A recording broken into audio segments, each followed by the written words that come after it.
कथा रूपी अमृत को पी रहे हैं। श्री सुखदेव भगवान कहते हैं, राजा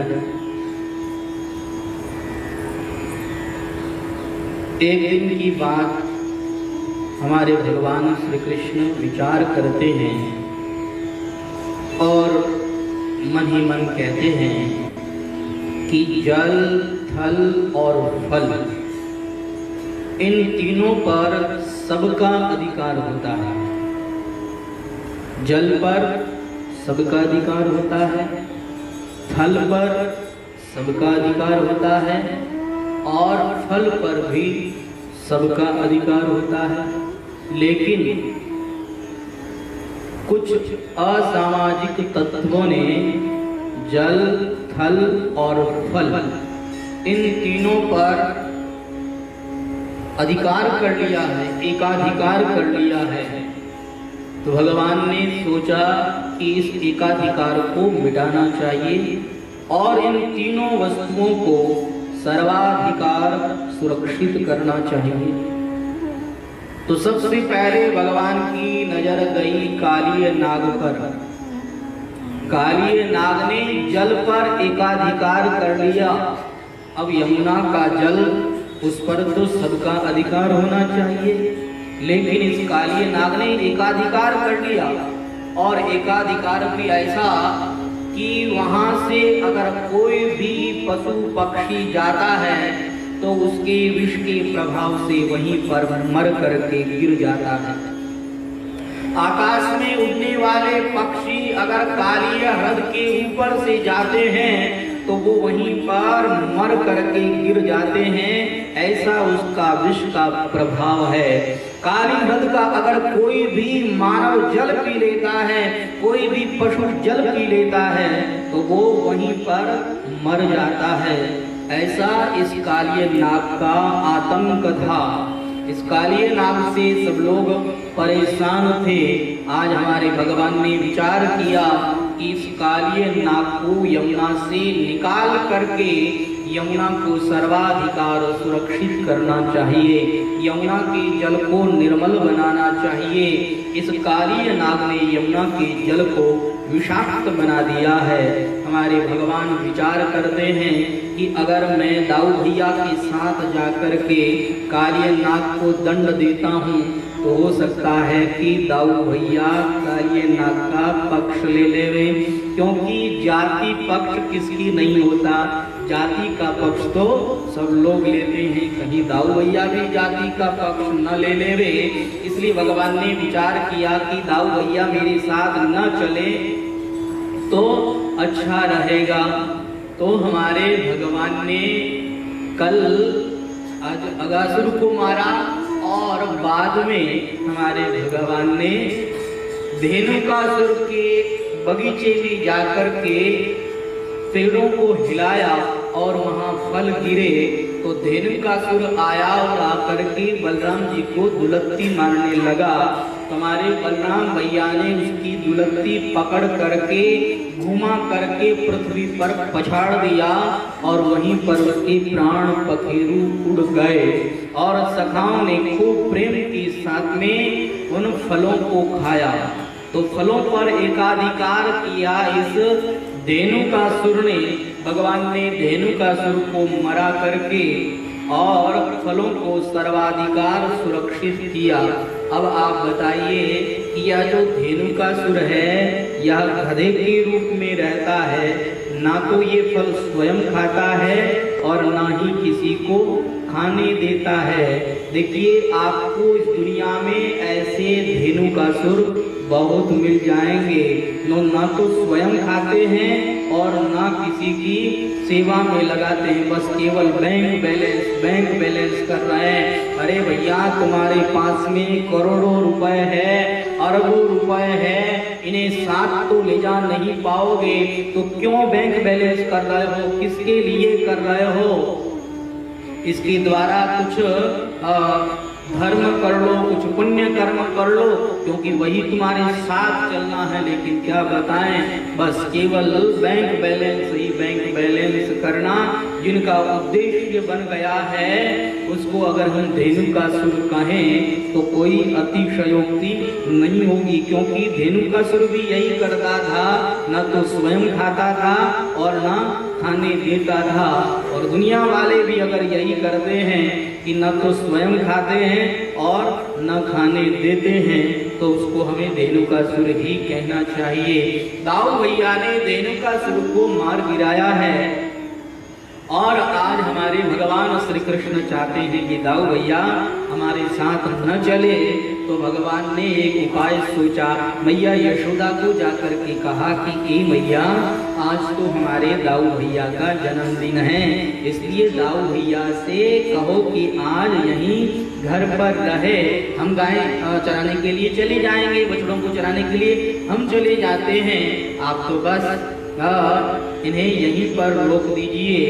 तो कहा कि ठीक है, मैं दाऊ को कह देती हूँ। लेकिन दाऊ भैया को कहा गया तो हमारे दाऊ भैया कहने लगे, नहीं नहीं कृष्ण, तुम्हें पता है ना मैं तुम्हारे बिगर अकेला नहीं रह सकता हूँ, इसलिए मुझे तुम अकेले मत छोड़ो, मैं भी तुम्हारे साथ चलूंगा।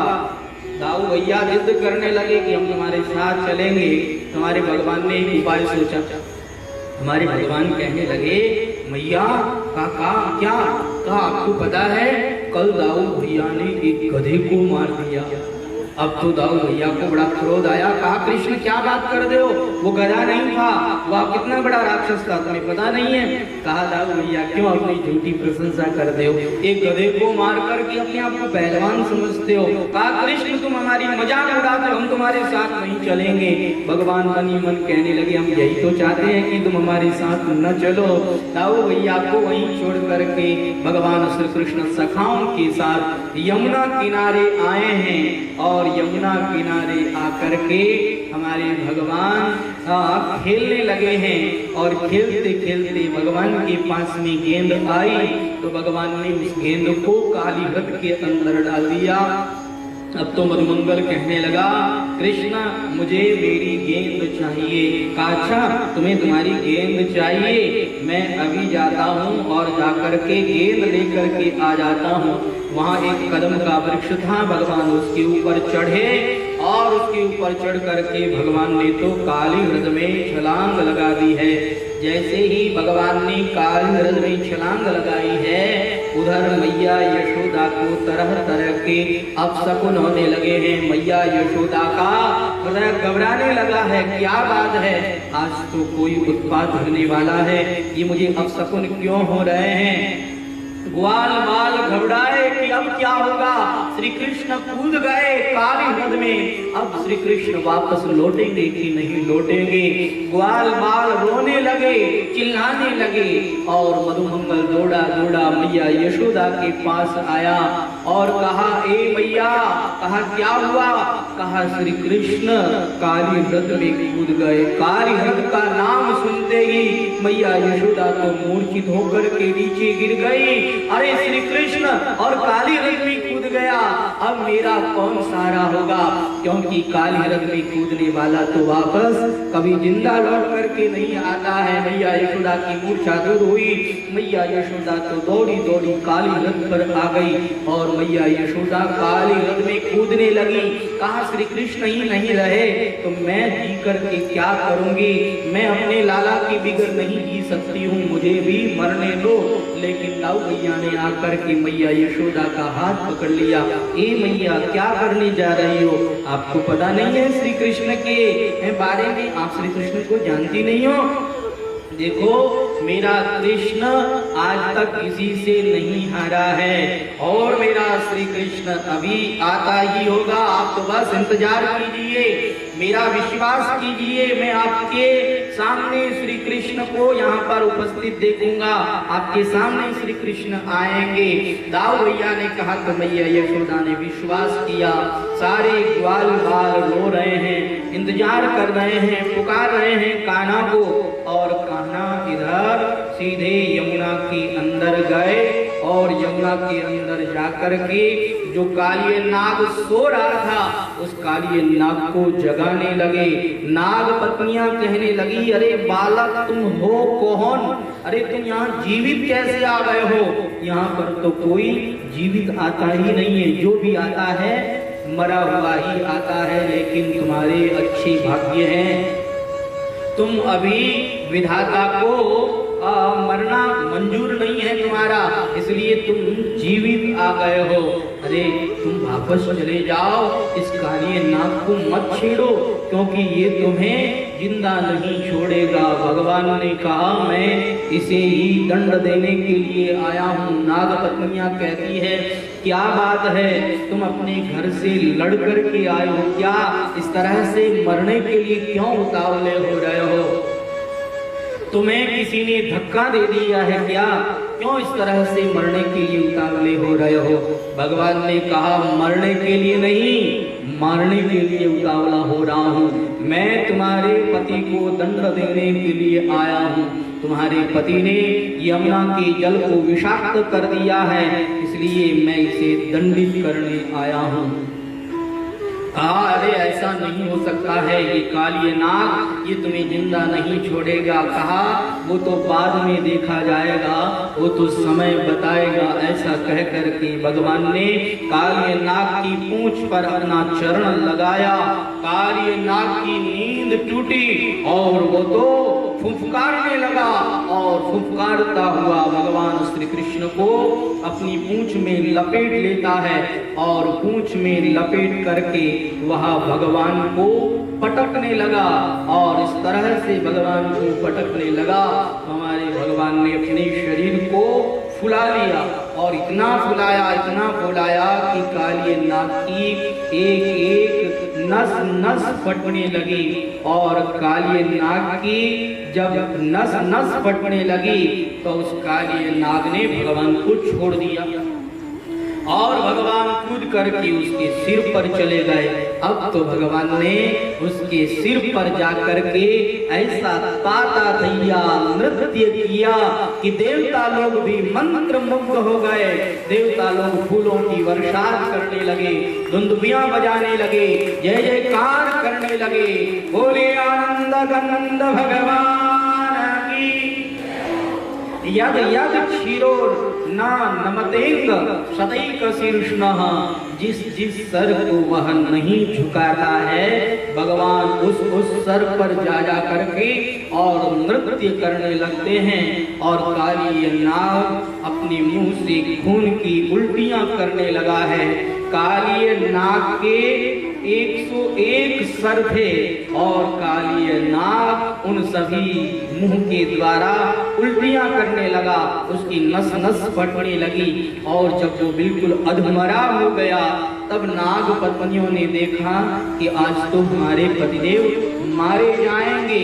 इसलिए नाग पत्नियां आई और भगवान के सामने हाथ जोड़ करके भगवान की स्तुति गाने लगी। न्यायो हि दंड कृतकिल्बिषेष्मिं स्थावतारः खलनिग्रहाय रिपुसुतानामपि तुल्यदृष्टे तत्सेदमं फलमेवानुशंसन्।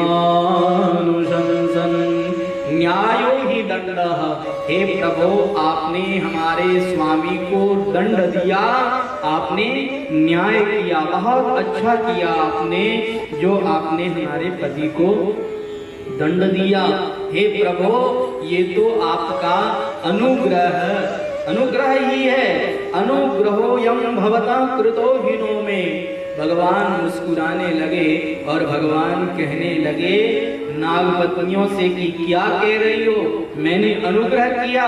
अरे तुम्हारा पति तो खून की उल्टियां कर रहा है, तुम्हारा पति तो मरने वाला है, और तुम कह रही हो कि मैंने अनुग्रह किया है।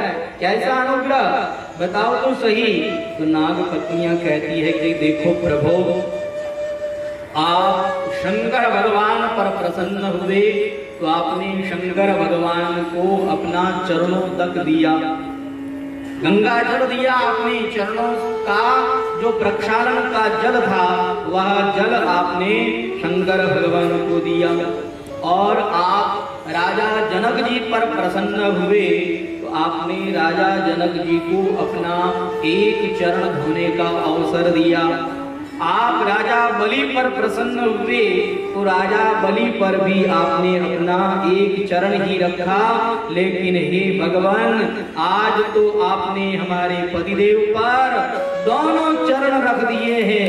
ये कृपा नहीं तो क्या, ये अनुग्रह नहीं तो क्या। हे प्रभु, हमें इस दुनिया के अंदर कुछ नहीं चाहिए। न नाकपृष्ठम न सार्वभौमम् न पारमेष्ठ्यं न रसाधिपत्यं न योगसिद्धिर पुनर्भवं वा वाञ्छन्ति यत्पादरजः प्रपन्ना। हमें स्वर्ग लोक का राज्य नहीं चाहिए, हमें पृथ्वी लोक का राज्य नहीं चाहिए, हमें योग नहीं चाहिए, हमें सिद्धि नहीं चाहिए।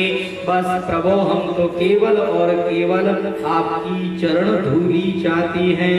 भगवान मुस्कुराने लगे, अरे नाग पत्नियों, तुम तो बड़ी चालाक हो। क्या मांगा तुमने? चरण रज। अब चरण रज कब मिलेगी? जब भगवान नाग को छोड़ करके नीचे आएंगे और पृथ्वी पर पैर रखेंगे, तभी तो भगवान की चरण रज मिलेगी। तो चरण रज भी मिल जाएगी और कालिया नाग भी छूट जाएगा। नाग पत्नियां बड़ी चतुरता से भगवान की चरण रज मांगती है और भगवान प्रसन्न हो जाते हैं। भगवान कहते हैं कि देखो कालिया नाग, अब तुम्हें यमुना को छोड़ना होगा और यहाँ से तुम्हें रमण द्वीप में जाना होगा। कहा महाराज, वहां आपका सेवक गरुड़ वो मुझे मार डालेगा, क्योंकि उसकी और मेरी शत्रुता हो गई है। श्री गरुड़ जी महाराज का ये नियम था कि रोज वो नागों को खाते थे। तो नागों ने एक नियम बना दिया कि रोज आपको 5 नाग एक वृक्ष के नीचे दे दिए जाएंगे। तो इस तरह से गरुड़ जी महाराज का ये नियम चल रहा था। एक दिन जब कालिया नाग की बारी आई तो कालिया नाग तो बड़ा अभिमानी था, वह गया नहीं। श्री गरुड़ जी महाराज को क्रोध आया और गरुड़ जी महाराज ने कहा, मैं तुझे जिंदा ही नहीं छोड़ूंगा। गरुड़ जी महाराज उसके पीछे पीछे भागे, वो आगे आगे भागा, लेकिन ये कालिया नाग बड़ा चतुर था। ये यहाँ यमुना में आकर के छुप गया, क्योंकि यमुना में श्री गरुड़ जी महाराज आ नहीं सकते थे। उन्हें यहाँ श्राप मिला हुआ था। गरुड़ जी महाराज यहाँ यमुना किनारे जब मछलियों को खा रहे थे तो श्री सोबरी ऋषि ने यह श्राप दे दिया था कि ए गरुड़, अगर यहाँ तुम फिर आए तो तुमको मैं श्राप देता हूँ कि तुम यहाँ आते ही अपने प्राणों से हाथ धो बैठोगे, तुम मर जाओगे। ऐसा श्राप उन्होंने दे दिया था। इस कारण श्री गरुड़ जी महाराज यमुना किनारे आ नहीं सकते थे और यहाँ यह कालिया नाग बड़ा सुरक्षित था, इसलिए कालिया नाग यहाँ रह रहा था। लेकिन आज भगवान की आज्ञा हो गई कि अब गरुड़ तुम्हारा कुछ नहीं बिगाड़ेगा, क्योंकि मेरा चरण तुम्हारे सर पर तुम्हें प्राप्त हो गया है, चरण चिन्ह तुम्हें मिल गया है, इसलिए अब गरुड़ तुम्हारा कुछ नहीं बिगाड़ेगा, तुम यहाँ से चले जाओ। कालिया नाग ने कहा तो प्रभु ठीक है, मैं यहाँ से प्रस्थान करता हूँ, आप मेरे सर पे बैठ जाइए, मैं आपको बाहर छोड़ देता हूँ। भगवान ने कहा चलो ठीक है। भगवान कालिया नाग के फन पर बैठ गए हैं और खड़े होकर के भगवान मधुर मुरली बजाने लगे हैं। और जैसे ही ग्वाल वालों ने मुरली की आवाज सुनी, कहा देखो देखो मैया, ये देखो कान्हा की मुरली की आवाज आ रही है, इसका मतलब कान्हा बहुत जल्दी आने ही वाले हैं। कालिया नाग भगवान को धीरे धीरे धीरे धीरे यमुना के बाहर ले आया। जैसे ही भगवान यमुना के बाहर आए तो मैया यशोदा कहती है, अरे कान्हा जल्दी करो, जल्दी कूद करके मेरे पास आ जाओ, देखो इस नाग का विश्वास न करो, ये तुम्हें खा जाएगा। भगवान श्री कृष्ण कहने लगे, मैया अब तो ये मेरा चेला बन गया है, अब ये मेरा कुछ नहीं बिगाड़ेगा। का फिर भी इन नागों का विश्वास नहीं करना चाहिए। आ जाओ जल्दी मेरे पास आ जाओ। कान्हा छलांग लगा करके मैया यशोदा के पास में आ गए और हमारी मैया ने कान्हा को हृदय से लगा लिया, छाती से लगा लिया। ग्वाल बाल सब भगवान को घेर करके खड़े हो गए और ग्वाल बाल बड़े राजी हुए, बड़े प्रसन्न हुए। आज रात्रि में भगवान ने यहाँ यमुना किनारे ही विश्राम किया और भगवान सोचने लगे कि देखो यमुना किनारे जो घास उगी हुई है उस घास में भी विष है और इस घास को अगर हमारी गायें खाएगी तो गायें भी मर जाएगी। इसलिए भगवान ने अपने मुख कमल से दिव्य तेजोग्नि प्रकट करी और वहां पर दावानल के रूप में अग्नि प्रकट हो गई और सारे जंगल को जलाना आरंभ कर दिया। सारे ग्वाले लोग खड़े हो गए, अरे कन्हैया चारों ओर आग लग गई, हमें बचाओ बचाओ कन्हैया, हम जल जाएंगे। कन्हैया ने कहा सब लोग आंखें बंद करो। सब लोगों ने आंखें बंद करी, हमारे कन्हैया उस पूरी अग्नि का पान कर गए। अब ये हमारे भगवान के लिए कोई बड़ी बात नहीं है, भगवान के मुख से ही अग्नि निकली है। मुखात अग्नि रजायत, तो उन भगवान ने अगर अग्नि का पान कर लिया तो ये कौन सी बड़ी बात है। आज भगवान ने ग्वाल बालों की और इन ब्रजवासियों की इस दावानल से रक्षा करी और तत्पश्चात मैया यशोदा कान्हा को लेकर के अपने घर पर पधार गई हैं। और अब हमारे भगवान मैया यशोदा से कहते हैं कि ए मैया अब तो हम बड़े हो गए हैं, अब तो आप हमें गायें चराने की आज्ञा दे दीजिए। अब ये हम बछड़े कब तक चराएंगे, हमें गायें चराने की आज्ञा मिलनी चाहिए। कान्हा रोने लगे। मैया यशोदा कहती है अरे कान्हा थोड़े दिन और ठहर जाओ। नंद बाबा को पता लगा तो नंद बाबा कहने लगे कि देखो कान्हा, हम कल गर्गाचार्य महाराज से उपाय पूछेंगे, उनसे हम बढ़िया शुभ मुहूर्त पूछेंगे और बढ़िया अच्छे मुहूर्त में गाय चराने की तुमको आज्ञा मिलेगी। जैसे ही नंद बाबा ने ये कहा कि वहां तो गर्गाचार्य जी महाराज स्वयं ही आ गए और कहने लगे अरे ये कान्हा क्यों रो रहा है। कहा ये कान्हा कहता है हम गाय चराने के लिए जाएंगे। हमने कहा कि गर्गाचार्य जी महाराज से मुहूर्त पूछ करके फिर बढ़िया शुभ मुहूर्त में गाय चराने की आज्ञा दी जाएगी।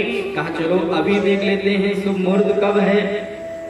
गर्गाचार्य जी महाराज ने मुहूर्त देखा और श्री गर्गाचार्य जी महाराज ने कहा आज ही बहुत बढ़िया मुहूर्त है, कार्तिक शुक्ल अष्टमी, आज बुधवार है, बहुत बढ़िया मुहूर्त है, आज ही के दिन गाय चराने की आज्ञा दे दो। ऐसा लग रहा है मानो भगवान श्री कृष्ण और गर्गाचार्य जी महाराज की पहले से साठ गांठ हो गई हो कि मैं रोऊं तो आप आकर के मुहूर्त बता देना और वो भी आज ही का बता देना। गर्गाचार्य जी ने मुहूर्त बताया है और हमारे भगवान ने कार्तिक शुक्ल अष्टमी बुधवार के दिन गाय चरानी आरंभ करी है। इसी दिन हम लोग गोपाष्टमी मनाते हैं और हम लोग गायों की पूजा करते हैं। भगवान गाय चराते चराते बहुत दूर आ गए हैं और यहाँ एक प्रलंबासुर नाम का दैत्य आया।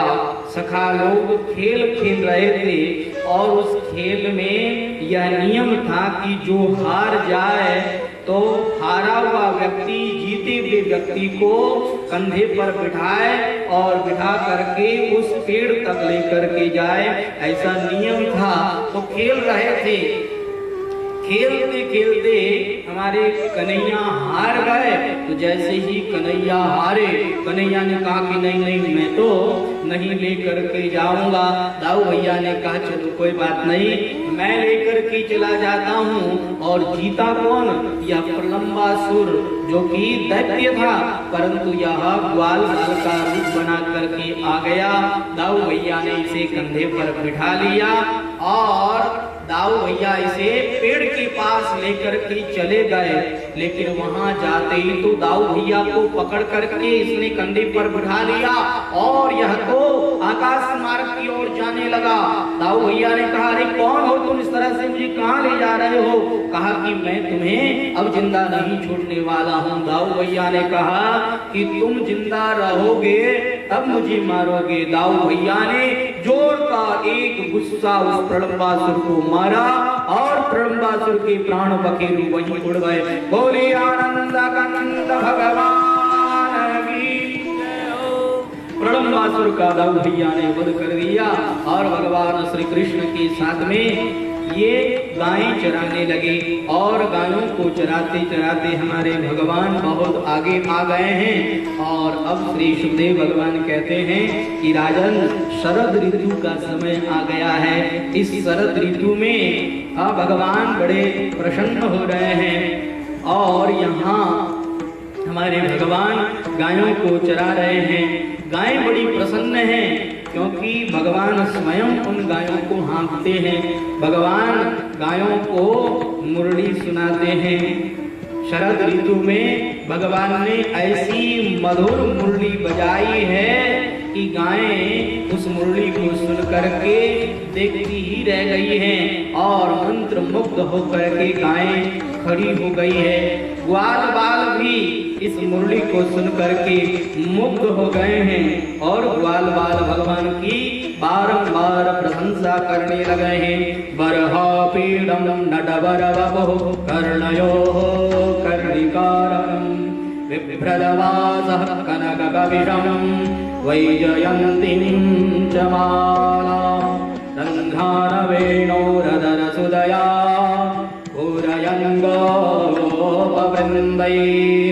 वृन्दारण्यं स्वपदरमणं प्राविशत् गीतकीर्तिः। भगवान ने मोर मुकुट धारण कर रखा है और भगवान नटों में श्रेष्ठ है। कर्णयोः कर्णिकारं, कानों में भगवान ने कनेल के पुष्प लगा रखे हैं और विभ्रदवासः कनक कविशम वैजयंती च माला, गले में भगवान ने वैजयंती माला पहन रखी है और भगवान ने अपने अदृष्ट पर मुरली रखी हुई है और भगवान मधुर मुरली बजाते हैं और भगवान के सखा लोग आहा आहा भगवान की इस मुरली की प्रशंसा कर रहे हैं और कहते हैं, वाह कन्हैया, बड़ी सुंदर मुरली बजाते हो। इस तरह ग्वाल बालों के द्वारा प्रशंसित होकर के हमारे भगवान वृंदारण्य के अंदर प्रवेश कर रहे हैं। जब भगवान ये मधुर मुरली बजाते हैं तो गोपियां वेणु गीत गाती है, इस वेणु की प्रशंसा करती है और प्रशंसा करती हुई जो गीत गाती है उस गीत का नाम है वेणु गीत। अक्षरवदां फलमिदं न परम विदामः सख्यः पशूनन विवेशयतोर्वयस्यैः वक्त्रं व्रजैससुतयो रनुवेणुजुष्टं यैर्वानिपीतमनुरक्तकटाक्षमोक्षम्। अरे सखियों, देखो तो सही हमारी आंखों वाले जीवन की और इन आंखों की बस यही असफलता है कि हमें साक्षात भगवान श्री कृष्ण हमारे इन आंखों के सामने मुरली बजाते हुए नजर आ रहे हैं। हमारी आंखें तो धन्य हो गई, हमारे कान ये तो धन्य हो गए, हमारा शरीर धन्य हो गया, हमारा सब कुछ धन्य हो गया क्योंकि हमने श्री कृष्ण को मधुर मुरली बजाते हुए देख लिया है। इस मधुर मुरली की गोपियां खूब प्रशंसा करती है और प्रशंसा करती हुई गोपियां कहती है कि देखो देखो, जब श्री कृष्ण मुरली बजाते हैं तो देखो ये हिरण एकदम मंत्र मुग्ध होकर के खड़े हो जाते हैं और मुरली की तान को सुनने लग जाते हैं। अरे देखो तो सही ये मोर किस तरह से मुरली की तान पर नृत्य कर रहे हैं। अरे देखो तो सही यमुना का जल ये तो उल्टा बहने लग गया है। अरे देखो तो सही ये पक्षी किस तरह से मुरली की तान को सुन रहे हैं। हाँ, भगवान की ये मधुर मुरली सबको मुग्ध कर रही है, सबको मस्त कर रही है। गोपियों ने इस तरह से वेणु गीत गाया है। और अब श्री सुखदेव भगवान कहते हैं कि अब हेमंत ऋतु आ गई है। हेमंते प्रथमे मासे नंद व्रज कुमारिका चेहुर्भविष्यं भुञ्जाना कात्यायन्य चर्चन व्रतम्। हेमंत ऋतु आई है और मार्गशीर्ष का महीना है। नंद बाबा की व्रज की कुमारिकाएं रोज सुबह जल्दी उठती हैं और सरोवर में स्नान करके शुद्ध होकर के पवित्र होकर के कात्यायनी देवी की वह पूजा करती है और कात्यायनी देवी से वो प्रार्थना करती है कि कात्यायनी महामाये महायोगिन्यधीश्वरी नंदगोपसुतं देवी पतिं मे कुरुदे नमः। हे कात्यायनी देवी, हे महामाये, हे महायोगिनी, हे अधीश्वरी, आप हम पर ऐसी कृपा करें कि श्री कृष्ण हमें पति रूप में प्राप्त हो जाए। रोज इस तरह धूप दीप नैवेद्य चढ़ा करके कात्यायनी देवी की पूजा करके कात्यायनी देवी से ये गोपियां इस तरह से प्रार्थना करती है। लेकिन इन गोपियों का स्नान करने का जो ढंग है वह ढंग सही नहीं है। इसलिए हमारे भगवान ने उनको शिक्षा देने के लिए उनके वस्त्रों को चुरा लिया और भगवान कदम के वृक्ष पर चढ़ गए और यहाँ चढ़ करके भगवान बैठे बैठे मधुर मुरली बजाने लगे और मुरली बजाते हुए भगवान तालियां बजाने लगे। अब देखिए ये है तो थोड़ी अटपटी बात कि मुरली भी बजा रहे हैं और ताली भी बजा रहे हैं। ऐसा कैसे हो सकता है? मुरली बजाए और ताली बजाए दोनों काम एक साथ हो सकते हैं क्या? भगवान के लिए तो दोनों काम एक साथ हो सकते हैं।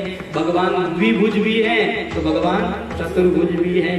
दो भुजाओं से मुरली बजा सकते हैं तो दो भुजाओं से क्या वो ताली नहीं बजा सकते हैं? ताली भी बजा सकते हैं। तो एक भक्त की भावना है कि भगवान मुरली बजा रहे हैं और मुरली बजाते हुए ताली भी बजा रहे